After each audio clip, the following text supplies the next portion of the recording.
જય માંગલ, જય મુરલીધર. આજ અમે જેના આંગણે એના મહેમાન થયા હોય ભાઈ, એટલે અમારો મીઠડો મારો ભાઈબંધ, અમારો જીગરજાન કાળજાનો કટકો અમારા દેવાયતા હતા ભાઈ ગાધેસર ભગુડાની બાજુમાં. અને એમની વાડી આવ્યા ને હા એક બાજુ અમારે આમ જોઈએ તો આમ કહેવાય લીલી નાઘેર યાદ આવી જાય દેવાયતા. એક બાજુ ગેર યાદ આવી જાય અને એક બાજુ ભાવેના નગરી અને એમાં તળાજાની બાજુમાં ગાધેહર. એટલે ગાધેહરની બાજુમાં આવે ને આમ ખેતરમાં ઊભા ઊભા અમે દેવાતા હતા ને હવાણ કરતા. તો ખરેખર મને મારી એક રચના જે ગાયેલી છે એ મને યાદ આવે હતા.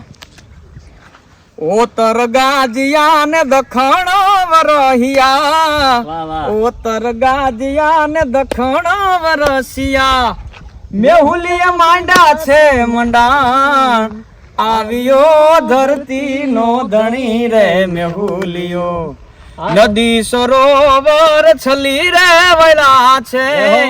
નદી ના સરોવર એટલા માટે છલી વેળા કે અમે આતાનો કૂવો હમણાં જોઈ આવ્યા.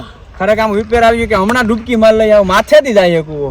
ખરેખર આમાં કઈક આ તળ એવા ઉષા છે એટલે એના કૂવા ઉપર છે. એટલે નદી સરોવર છલી રે વેળા છે, માછલીયું કરે છે હિલોળ, આવ્યો ધરતી નો ધણી રે મેહુલિયો, આવ્યો ધરતી નો ધણી રે મેહુલિયો.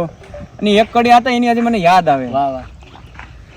એટલે ખાસ આ તો તમારા માટે કે તમે જે આપણે જોઈએ આપણે બધા ખેડૂતના દીકરા છે અને ખેતી કરવી કેટલી અઘરી છે ને એ તો કોઈના ટાણે કઈ ખબર નથી. ખરેખર ખેતી શું કહેવાય ને એના માટે તમારે ખેતરમાં જવું પડે, હળ હાંકવું પડે અને કાયદેસર જે થાતું એ કરવું પડે તો ખબર પડે ખેતી કહેવાય. ઘેર બેઠા બેઠા વાતો કરે કે ઓહો આ તો આવું છે ને ઘઉં આવા છે ને બાજરો આવો છે, એટલે એમ નો થાય.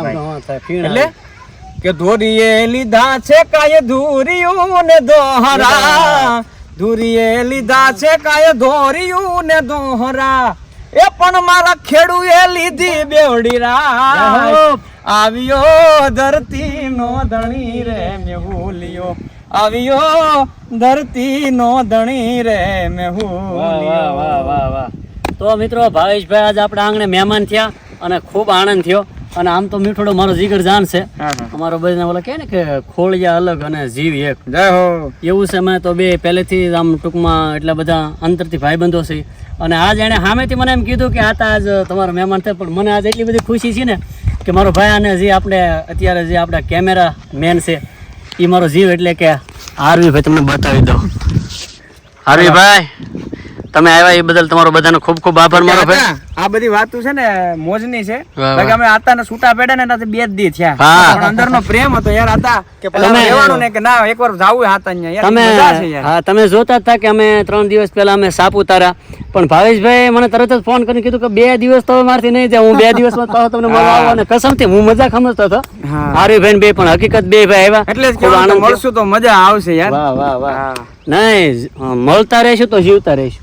મળતા રહેશું તો જીવતા રહેશું તો મળશું એમ નહીં હાર્વીભાઈ, પણ ઓલા કહેવાય ને કે મળતા રહેશું તો જીવતા રહેશું. એમાં પણ જો દેવાતા વાડીએ જે મજા છે ને ભાઈ, આમ શાંતિ નો અહેસાસ. એમાં આહા એમ કહેવાય કે મલકે ફેર હોય. ગામડે ગામડે બાર ગાવે બોલી બદલાય. એમ અલગ અલગ મલકમાં આવીએ ને તો ત્યાંની કઈક વિશેષતાઓ જોઈને ખૂબ આનંદ થાય.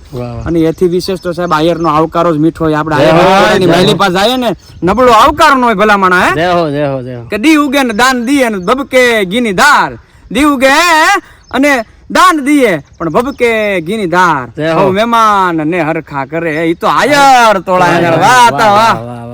તો મિત્રો આ નાનો એવો એક ભાવેશભાઈ ને અમારા બધાને ફરમાઈશ હતી કે આપણે એક નાનો એવો ટુકડો બનાવીએ, તમારા સમક્ષ અમે રજૂ કર્યો. કેવો લાગ્યો કોમેન્ટ કરી અને કહેજો. જય દ્વારકાધીશ. આગળ હવાણ કરતા રહીશું અને ભાવેશભાઈ અને ખૂબ આગળ પ્રગતિ કરે.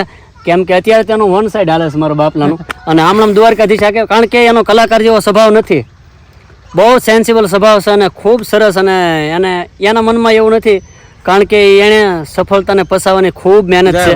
અને સફળ વ્યક્તિ હોય ને એને સફળ કહેવાય કે એની અંદર સજનતા હોય. બાકી હું તમે વાયરલ થઈ જાય ને 5 દિવસ ઉષા હાલવા મળીએ એવા વ્યક્તિ માલે આ નથી. કારણ કે આ વ્યક્તિ ખૂબ સજન છે અને ખૂબ આગળ જાય અને આ જાહેજ એવી દ્વારકાધીશને પ્રાર્થના. જય માંગલ, જય દ્વારકાધીશ.